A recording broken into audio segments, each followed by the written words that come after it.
Des travaux sont en cours au bureau central. L'ancien siège de Dietrich, inoccupé depuis 1995, a été acheté par la ville de Niederbronn en 1998. Ce bâtiment sera réparti en différents lots. La caisse primaire d'assurance maladie va être déménagée du 12 rue de la République pour venir s'installer dans l'aile droite. Elle pourra accueillir convenablement le public avec une surface de 375 m². Une partie de l'aile gauche sera louée à une banque, l'autre partie à une agence immobilière. L'étage verra s'établir le siège de la communauté de communes et du réseau d'animation intercommunale. La fin des travaux est prévue pour fin mars. La CPAM s'installera alors dans ces nouveaux locaux. Ces travaux font partie du projet de ville qui se déroulera sur 5 ans. Fin 2002, le parking sauvage laissera place à des travaux pour aménager une place du marché. Un parking est également prévu au fond de la cour. Une grange sera détruite et un accès rue de la Libération aménagé. Mais que les Niederbronnois se rassurent, si des places de parking disparaissent ici, elles se retrouveront ailleurs. 600 places de parking existent à l'heure actuelle dans le centre-ville et ce chiffre ne devrait pas diminuer.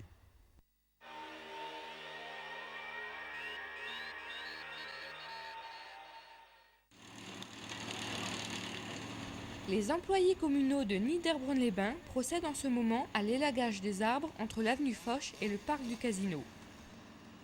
Cette opération, effectuée tous les 3 ans avant la montée de la sève, permet aux arbres de se régénérer. Les employés communaux, montés sur une plateforme mobile, coupent certaines branches d'arbres. Une fois à terre, ces branches de 15 à 20 cm de diamètre sont broyées. Les copeaux ainsi récoltés seront recyclés par les espaces verts.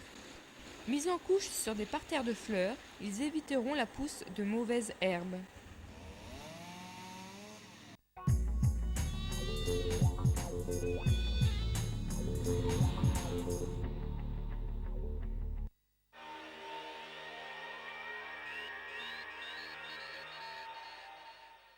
Le canton est-il bien représenté sur Internet ?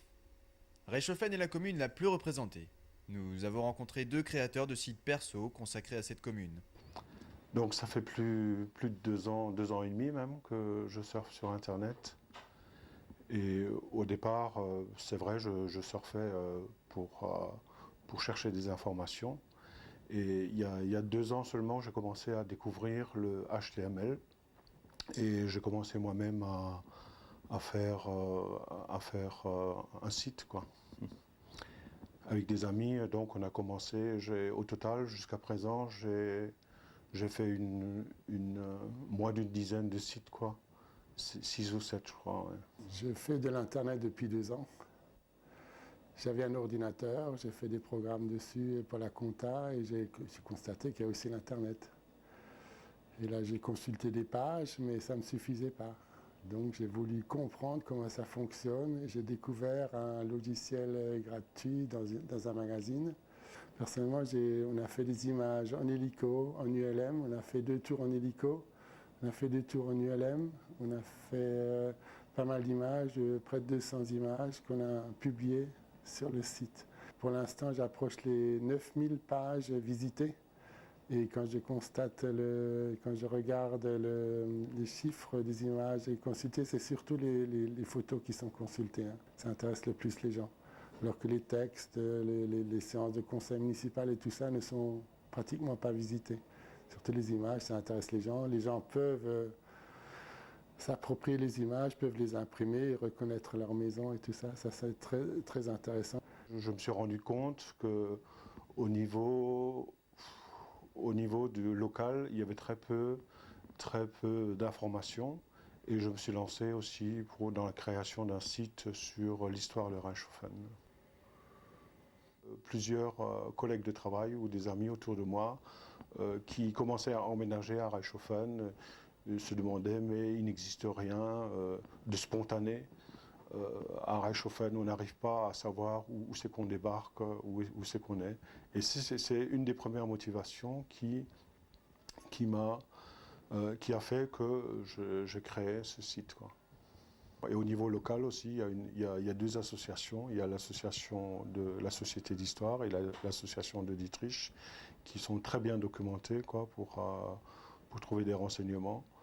Et aussi sur Internet. Donc j'ai trouvé pas mal d'informations aussi sur Internet. J'ai rajouté à chaque fois un compteur. C'est le même compteur que j'ai à chaque fois sur tous les sites. Et là, j'ai déjà dans les 2800, plus de 2850 visites en même pas un an quoi, de mise en place. Alors là, j'ai un lien sur l'autorail qui est construit à Reichshoffen, le paradis du X, puisque l'autorail s'appelle le X 73500. C'est une personne de la Vendée qui a fait le plus beau site sur l'autorail de Reichshoffen, qui est beaucoup d'images, des images qui ont été prises en Vendée, le sable d'Olonne. C'est un fou de l'autorail. Il est très bien fait ce site, hein. Il y a toute l'histoire de la Wasenbourg. Hein. J'ai fait une page intermédiaire sur la castine pour aller sur la castine. Disons, cette page appartient encore à mon site et dès qu'on clique dessus, on va sur le site de Régis Quesnel qui a fait un très beau site sur la castine. C'est aussi un passionné, un connaisseur. Il annonce les spectacles. C'est déjà beaucoup plus compliqué, c'est déjà beaucoup plus technique que mon site. Donc là, on a le CV de Mathieu Hall, qui habite à Reichshoffen et qui laisse aussi son adresse email avec tout son cursus scolaire, ses expériences professionnelles. Il a travaillé notamment à Alstom DDF à Reichshoffen, ses connaissances informatiques, langue étrangère, anglais, maîtrise convenable, allemand, niveau scolaire. Certains professionnels du canton sont présents sur le web. C'est le cas pour De Dietrich. Refalza trouve certains débouchés pour ses produits grâce à Internet. Les restaurateurs aussi s'y mettent. La ferme Mélon propose notamment de consulter ses menus en ligne. Peu d'associations sont visibles sur le net, mais si vous recherchez des informations ou des photos, alors laissez-vous guider. Vous pourrez visiter la région d'une façon totalement interactive, apprendre son histoire, découvrir des vues aériennes ou des décors splendides. Internet vous attend, alors allez-y!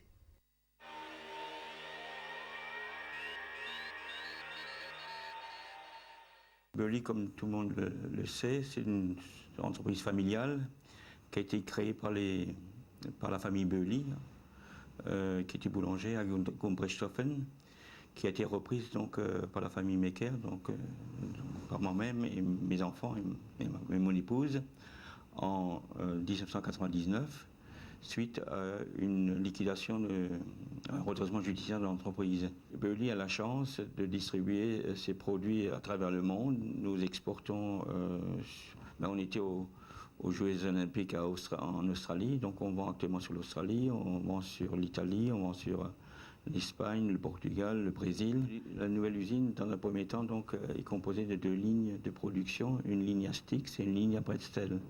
Dans la fabrication des bretzels, donc on utilise de la farine de blé, qui est le principal ingrédient, auquel on rajoute de l'huile de palme, du malt, du sel, de l'eau. Donc on mélange environ 8 minutes selon le type de pâte. Et ensuite on passe donc les bretzels sur la ligne. Donc la pâte malaxée, donc ramenée ici à l'élévateur, est basculée dans la première cuve, qui va donc répartir la pâte par plaque. Ces plaques sont amenées ensuite à une rotative dans laquelle on va avoir un cylindre qui va nous permettre de sortir donc, les bretzels directement imprimés, donc, comme vous avez pu les voir sur le process.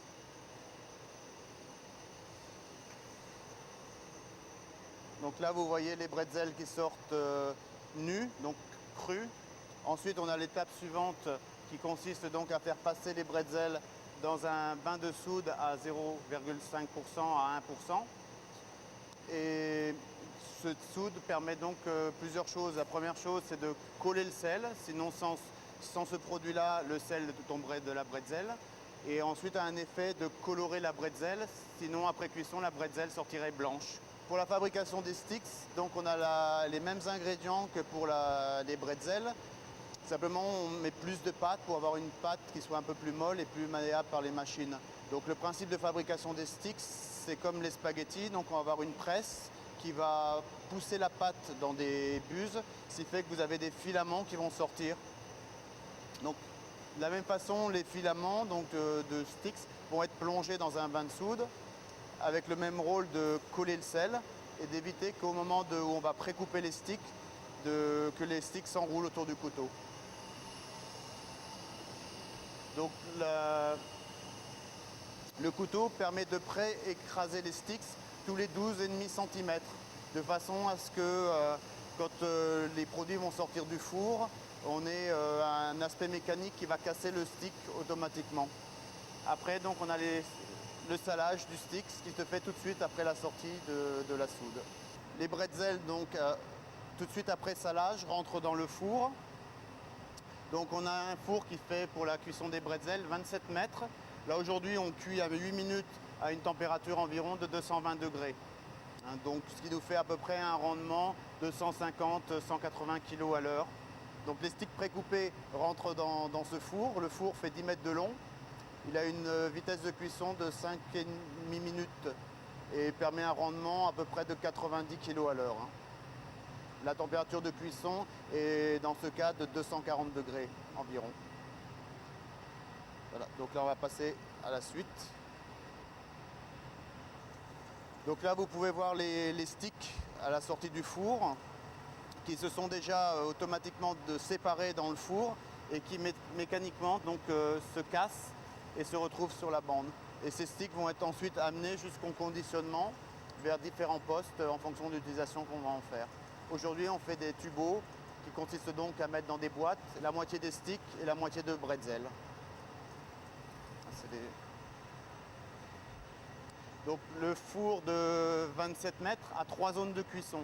Dans ces 3 zones-là, on a une première zone qui permet dans un premier temps de faire gonfler la pâte de façon avec les gaz qui s'échappent pour faire pousser la pâte. La deuxième zone permet de commencer à dessécher le produit. Et la dernière zone permet la coloration de la bretzel. Donc en chauffant plus ou moins la dernière zone, on va avoir des bretzels qui vont être plus clairs ou plus foncés. Les bretzels qui sortent aujourd'hui du four sont envoyés via un élévateur sur une plateforme qui aujourd'hui oriente les produits sur une ensacheuse. Donc on peut éventuellement, en fonction des programmes, les envoyer dans des cuves également de tampons ou les envoyer dans des postes pour faire des kilos également. On va passer au poste tubo.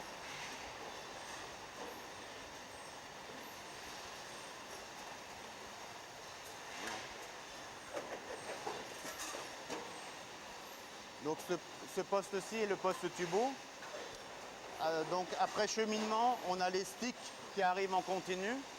Donc la personne met une dose de sticks dans la boîte et ensuite on a les bretzels qui sont mis en réservoir dans des containers, qui sont également mis en complément dans la boîte pour arriver au poids désiré. Ensuite, les boîtes sont amenées au second poste où on a le poste de pesée, où on vérifie le poids, on met le couvercle, le scotch pour fermer et le numéro de lot et la DLV. Donc en fonction du programme, donc ces boîtes vont être mises soit en carton par 12, soit mises en box de promotionnel ou également mis en lot avec la machine qui a servi aujourd'hui. Donc l'ensacheuse que voici est une ensacheuse avec peseuse associative, donc à 14 têtes. Donc ça permet donc de peser de façon précise le poids qu'on veut obtenir. Donc là nous avons des sachets de 200 grammes, qui permet donc de sortir 18 sachets à la minute, qui correspond au rendement du four. Donc si on augmente le four en vitesse, on augmente automatiquement le débit de l'ensacheuse. Donc les sachets sont ensuite mis en carton ou également en box promotionnelle.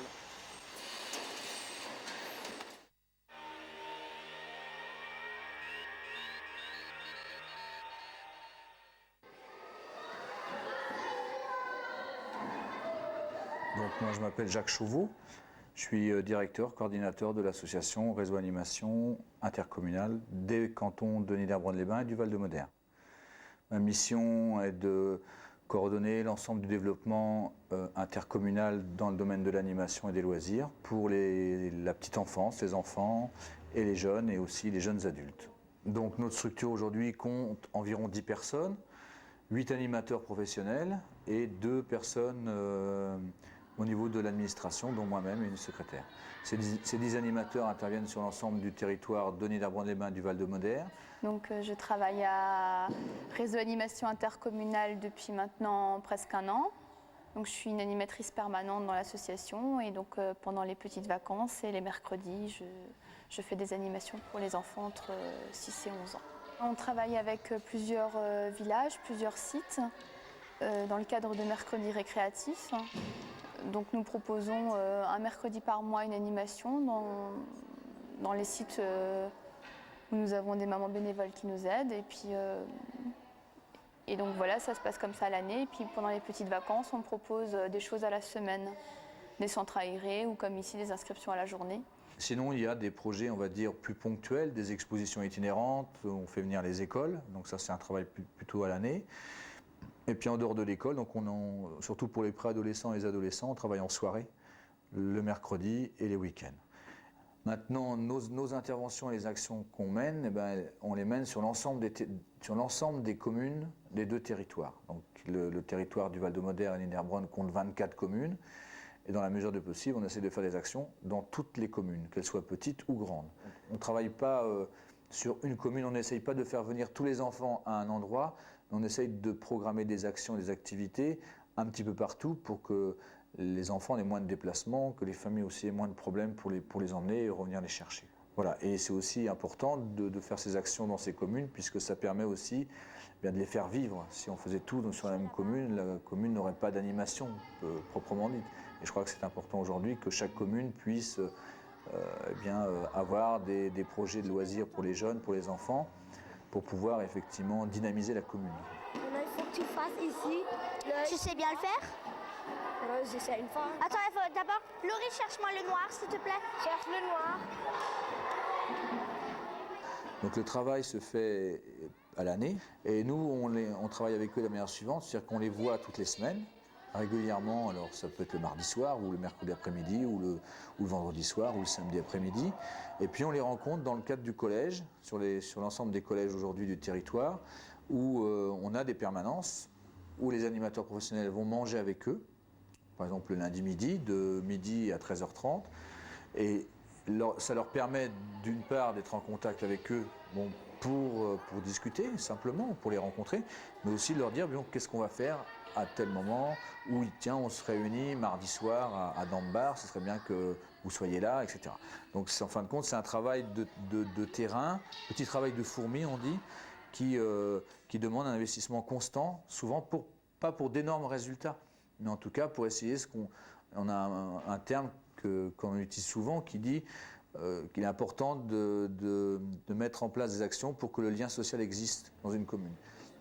Notre objectif, c'est très vaste, puisque les objectifs que l'on a, le premier, c'est l'éducation à la citoyenneté. Donc il est important par rapport aux jeunes. Donc c'est un travail au quotidien pour les amener à ce qu'ils deviennent des acteurs de leur loisir. Puisqu'on travaille dans le domaine des loisirs, donc devenir acteur de leur loisir, ça veut dire leur permettre de réfléchir, de travailler ensemble, de mettre en place des actions ensemble pour générer un petit peu de fonds, on va dire, pour pouvoir mener des actions et diminuer le coût de leurs actions. Donc c'est une première chose. Ensuite, notre deuxième objectif, c'est de responsabiliser les acteurs locaux. Alors ça veut dire quoi? Ça veut dire qu'on ne fait pas seul les choses, on les fait toujours en partenariat avec.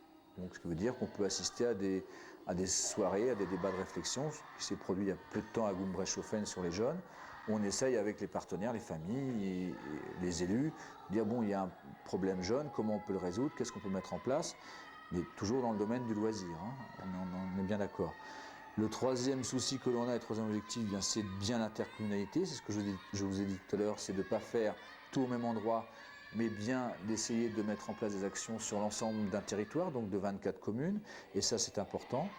et en plus d'essayer d'apporter des animations de qualité. Pas seulement faire, on va dire, de la garderie où on dépose les enfants puis on vient les chercher, mais essayer de travailler avec les enfants et les familles et nos bénévoles, puisqu'on a quand même 70 bénévoles dans notre association qui travaillent avec nous, d'essayer de mettre en place des actions de qualité qui dépassent un peu le simple cadre de dire on amène les enfants à 14h, on les reprend à 17h. Essayer d'aller au-delà et de trouver des choses qui correspondent au goût du jour, au goût des jeunes, au goût des enfants et puis aux besoins des familles, quoi. D'une manière générale, le dernier objectif, c'est tout ce qui est la communication, l'échange et la réflexion, où là, on n'avance pas seul par rapport à ça. Et on a des partenaires qui sont les collèges, qui sont les écoles, qui sont les autres associations du territoire, les associations sportives, culturelles, avec qui on monte des projets. Pour février, le meilleur exemple, c'est le relais culturel de Niederbronn, avec qui on monte un projet de stage hip-hop avec une compagnie professionnelle qui va venir bien donner son spectacle bientôt.